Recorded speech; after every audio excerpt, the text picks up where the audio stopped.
والسماء ذات البروج واليوم الموعود وشاهد ومشهود قتل أصحاب الأخدود النار ذات الوقود إذ هم عليها قعود وهم على ما يفعلون بالمؤمنين شهود وما نقموا منهم إلا أن يؤمنوا بالله العزيز الحميد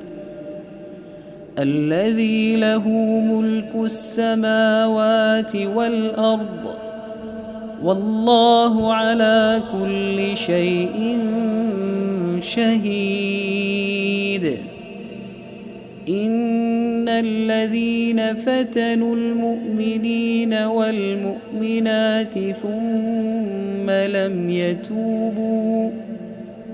فلهم عذاب جهنم ولهم عذاب الحريق إن الذين آمنوا وعملوا الصالحات لهم جنات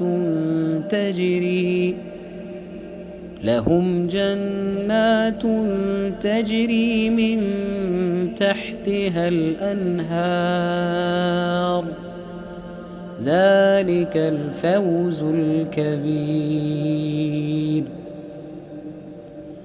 إن بطش ربك لشديد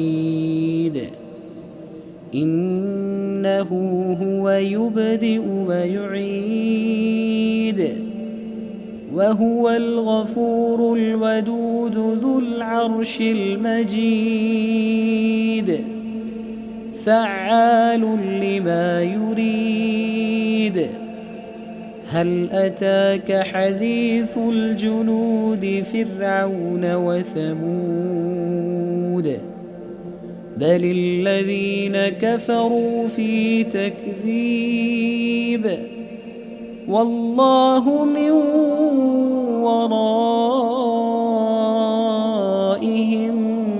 محيط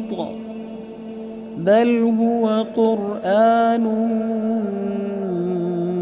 مجيد في لوح